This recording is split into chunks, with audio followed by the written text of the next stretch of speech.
Your chapter 2 of civics is a role of the government in health. And in our chapter 1, we have studied that India is a democratic country. And the first line of your chapter is that in a democracy, people expect the government to work for their welfare.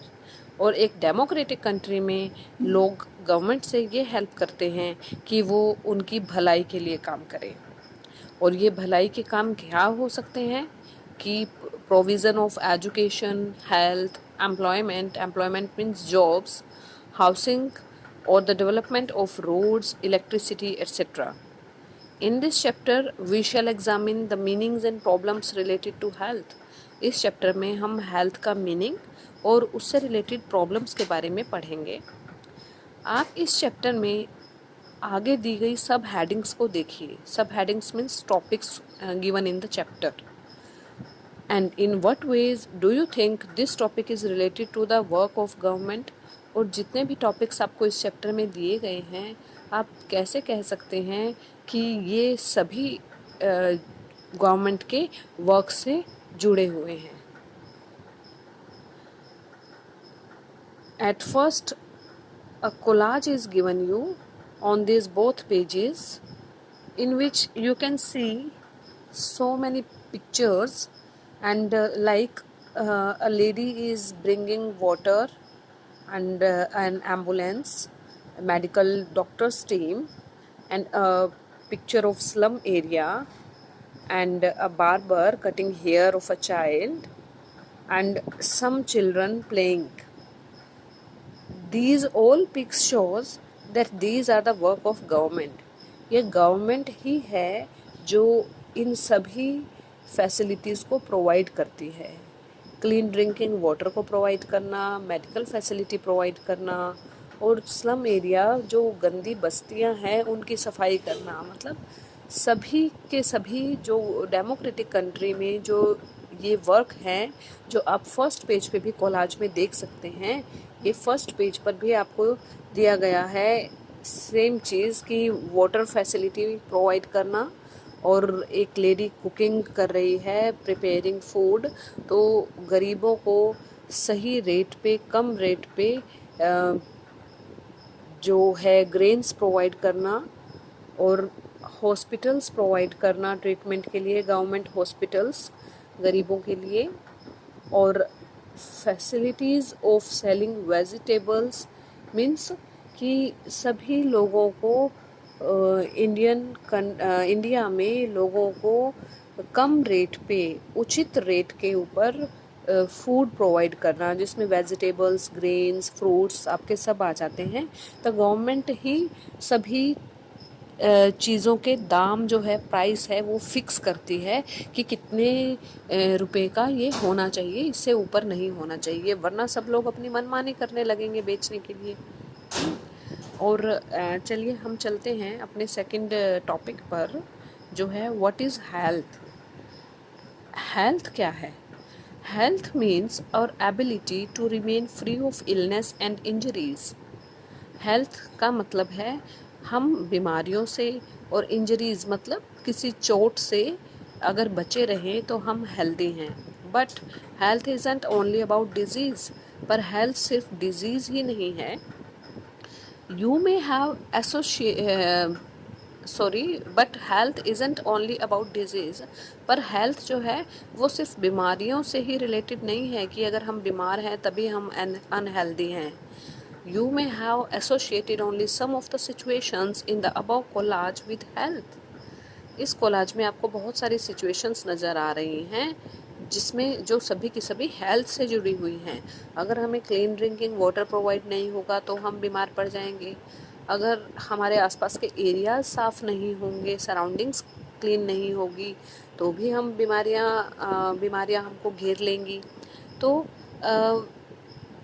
what we often ignore is the fact that each of the above situations is related to health.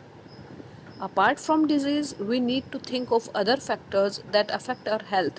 हमें सिर्फ बीमारी के अलावा ये भी other factors के बारे में भी सोचना चाहिए जिनसे हमारी हेल्थ के ऊपर असर पड़ता है।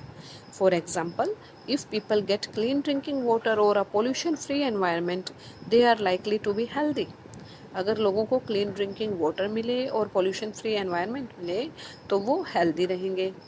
On the other hand, if people do not get adequate food to eat, अगर लोगों को एडिक्वेट फूड, प्रॉपर फूड खाने को नहीं मिलेगा या उनको गंदी कंडीशंस में रहने पर वो मजबूर हैं, तो वो बीमारी उनको ज़्यादा जल्दी घेरेंगी.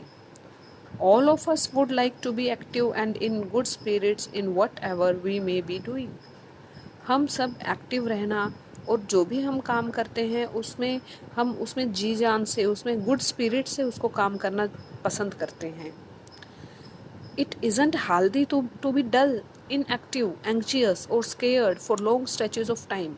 अगर हम लंबे समय तक किसी काम को करने में डल महसूस करते हैं, इनएक्टिव, एंक्शियस और स्केयर्ड, अगर हम किसी काम को करने में लॉन्ग टाइम तक ऐसा फील करते हैं तो इसका मतलब हम हेल्दी नहीं है. हम सब बिना किसी मेंटल स्ट्रेन के, बिना किसी मेंटल स्ट्रेस के रहना चाहते हैं और ये सभी की सभी जो एस्पेक्ट्स हैं, ये सभी जो बातें हैं, पॉइंट्स हैं, ये हमारी हेल्थ का ही एक पार्ट है. Now on next page, a topic is given you, healthcare in India. Healthcare in India.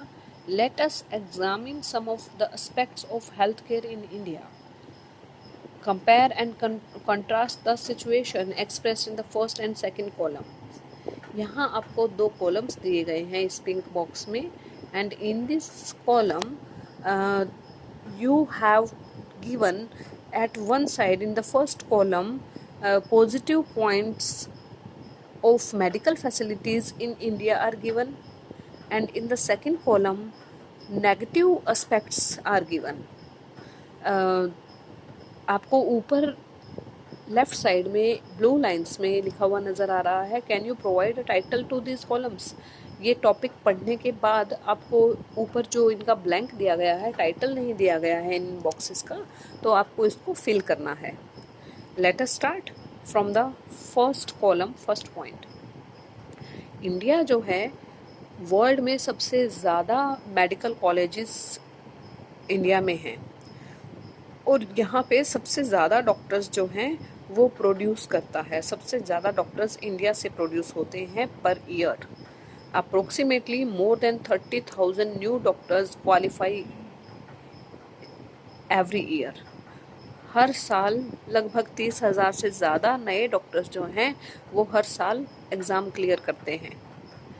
In the second column the first point is, ज़्यादातर डॉक्टर्स जो हैं वो अर्बन एरियाज़ में सेटल हो जाते हैं. Urban areas means in cities, शहरों में सेटल हो जाते हैं क्योंकि शहरों में उनको अच्छी फ़ीस प्रोवाइड हो जाती है. लोग पैसे जो हैं वो फ़ीस के जितने वो रखते हैं वो मिल जाते हैं, उनको प्रोवाइड हो जाते हैं.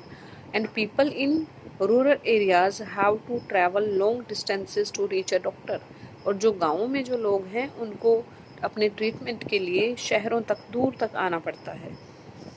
अब हमारे गाँवों में पॉपुलेशन जो है वो ज़्यादा है. More than 65% people are living in villages in our country, but the number of doctors are maximum in the cities. गाँवों में बहुत कम डॉक्टर्स रहना पसंद करते हैं, तो the number of doctors with respect to the population much less in rural areas. The second column, first column, second point is healthcare facilities हमारे country में पिछले सालों से बढ़ती जा रही है. मतलब गवर्नमेंट जो है वो हेल्थ केयर फैसिलिटीज़ ज़्यादा प्रोवाइड कर रही है. इन 1950 हमारे पास 2717 गवर्नमेंट हॉस्पिटल्स थे और 1991 में ये बढ़ कर के 11,174 हो गए. एंड इन 2017 ये नंबर जो है वो 23,583 हो गया. सेकेंड पॉइंट इज़, लगभग 5 लाख लोग जो हैं ट्यूबरक्लोसिस से, tuberculosis means the disease which is known as TB, हर साल हमारे यहाँ पर 5 लाख से के आसपास लोग जो हैं वो टीबी से मरते हैं. और ये नंबर जो है डेथ का ट्यूबरक्लोसिस की वजह से हमारी इंडिपेंडेंस से लेकर आज तक यही का यही बना हुआ है। Almost 2 million cases of malaria are reported every year, और हर साल मलेरिया के भी लगभग 2 मिलियन केसेस हमारे पास आते हैं, और ये भी कम नहीं हो रहे हैं। इट मीन्स एक तरफ जहाँ गवर्नमेंट हमें मेडिकल फैसिलिटीज़ प्रोवाइड कर रहा है, वहाँ इन चीज़ों को गवर्नमेंट भी रोकने में अब तक एबल नहीं हुई है। Third point of first column is India बहुत सारी लोगों को मेडिकल टूरिस्ट जो हैं वो इंडिया में आते हैं। बहुत सारे लोग इंडिया में मेडिकल टूरिस्ट बनकर आते हैं। मेडिकल टूरिस्ट का मतलब है जो लोग अपनी कंट्रीज़ में किसी प्रॉपर डिजीज़ का इलाज नहीं करवा सकते, वो दूसरी कंट्री में चले जाते हैं और वो हमारे इंडिया में उन हॉस्पिटल्स में, कुछ स्पेशल हॉस्पिटल्स हैं, वहीं पे ट्रीटमेंट के लिए आते हैं। तो ऐसे लोगों को जो फॉरेन से हमारी कंट्री में ट्रीटमेंट के लिए आ रहे हैं, उन्हें हम मेडिकल टूरिस्ट कहते हैं। They come for treatment in some of the hospitals in India that compare with the best in the world. जो वर्ल्ड में बेस्ट हॉस्पिटल्स हमारे काउंट होते हैं, उन हॉस्पिटल्स में वो उस ट्रीटमेंट के लिए आते हैं। Third point of second column is हम जहाँ पर मेडिकल टूरिस्ट को ट्रीटमेंट दे रहे हैं, फॉरेनर्स को हम ट्रीटमेंट दे रहे हैं और उनके कंट्रीज से हम उनको सस्ता ट्रीटमेंट प्रोवाइड कर रहे हैं, पर वहीं पर हम अपने ही लोगों को क्लीन ड्रिंकिंग वाटर प्रोवाइड करने में अनेबल है। हम उनको अपने यहाँ पे लोगों को, हमारी गवर्नमेंट जो है वो क्लीन ड्रिंकिंग वाटर प्रोवाइड नहीं कर पा रही है सभी लोगों को। हमारे यहाँ पे फैलने वाली जो कम्युनिकेबल डिजीज़ हैं, कम्युनिकेबल डिजीज़ मीन्स जो जल्दी से फैल जाती हैं, वो उनका 21% जो है वो सिर्फ वाटर, गंदे पानी को पीने की वजह से होती हैं। और इनमें से कौन कौन सी डिजीज़ हैं? डायरिया, वॉर्म्स, हेपेटाइटिस, ये सब जो हैं कम्युनिकेबल डिजीज़ हैं जो पॉल्यूटेड वाटर की वजह से होती है। The fourth point of the first column is India world में मेडिसिन्स बनाने में, मेडिसिन्स को प्रोड्यूस करने में थर्ड लार्जेस्ट कंट्री जो है, and is also a large exporter of medicines, और ये मेडिसिन्स को दूसरी कंट्रीज़ में एक्सपोर्ट भी करता है। बहुत ज़्यादा दवाइयाँ हमारी कंट्री में बनाई जाती हैं और यहाँ से दूसरी कंट्रीज़ को एक्सपोर्ट भी होती हैं। अब दूसरी तरफ half of all children in India do not get adequate food to eat and are undernourished. अब एक तरफ तो हम इतनी मेडिसिन्स प्रोवाइड कर रहे हैं वर्ल्ड को, लेकिन यहीं पे हमारी खुद की ही कंट्री में, इंडिया में जितनी बच्चों की पॉपुलेशन है उसके हाफ पॉपुलेशन को, मतलब जितने बच्चे हैं उनके हाफ बच्चों को जो है हम एडिक्वेट फूड, मतलब प्रॉपर न्यूट्रिशियस फूड जो है वो प्रोवाइड नहीं कर पा रहे हैं, और वो अंडर नरिश्ड हैं, मतलब उनको जितनी अच्छी नरिशमेंट की ज़रूरत है, न्यूट्रिशियस फूड की ज़रूरत है, उनको नहीं मिल पाती है और वो उसकी वजह से बीमारियों के शिकार हो जाते हैं। In order to prevent and treat illness, we need appropriate health care facilities such as health centers, hospitals, laboratories for testing, ambulance services, blood banks, etc.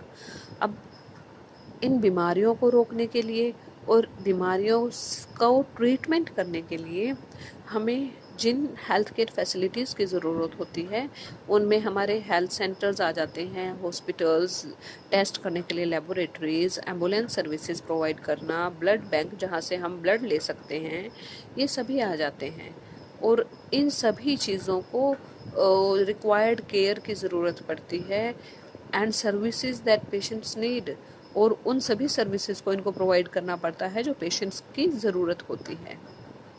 अब इन सभी फैसिलिटीज़ को चलाने के लिए हमें हेल्थ वर्कर्स की ज़रूरत होती है, नर्सिस की, क्वालिफाइड डॉक्टर्स की, and other health professional who can advice, diagnose and treat illnesses, और दूसरे हेल्थ प्रोफेशनल्स की भी ज़रूरत पड़ती है जो हमें एडवाइस कर सकते हैं, हमारे टेस्ट करके हमारी डायग्नोज करते हैं और हमारी बीमारियों को ट्रीटमेंट करने के लिए कोशिश करते हैं।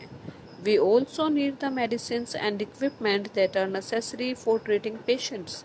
हमें अपने पेशेंट्स को ट्रीट करने के लिए, पेशेंट्स का ट्रीटमेंट करने के लिए दवाइयों की भी ज़रूरत पड़ती है एंड इक्विपमेंट, और उन इक्विपमेंट की भी ज़रूरत पड़ती है जो आपने मशीन्स हॉस्पिटल्स में देखी है, those are known as equipment. उन इक्विपमेंट्स की भी ज़रूरत पड़ती है जो पेशेंट्स के ट्रीटमेंट के लिए ज़रूरी होती हैं। These facilities are required to take care of us. और ये फैसिलिटीज़ जो हैं वो सब किसके लिए ज़रूरत होती है? हम लोगों की ही देखभाल करने के लिए हमें उसकी ज़रूरत पड़ती है। हमारे लेफ़्ट साइड में एक ब्लू लाइंस में कुछ पॉइंट दिए गए हैं। In India it is often said that we are unable to provide health services for all because the government does not have enough money and facilities. After reading the above left hand column, do you think this is true? Discuss. क्या आपको लगता है कि हमारे India में government इसलिए हमें health अच्छी तरह से पूरी प्रोवाइड नहीं कर पा रही है, जैसे हमें सेकंड कॉलम में नज़र आ रहा है कि कुछ ड्रॉबैक्स हैं, कुछ लिमिटेशंस हैं? क्या आपको लगता है कि इंडिया में मनी की कमी है या फैसिलिटीज़ की कमी है?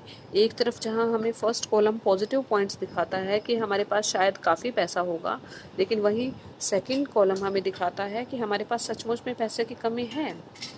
तो इस पॉइंट को आप अपने फ्रेंड्स के साथ डिस्कस कीजिए।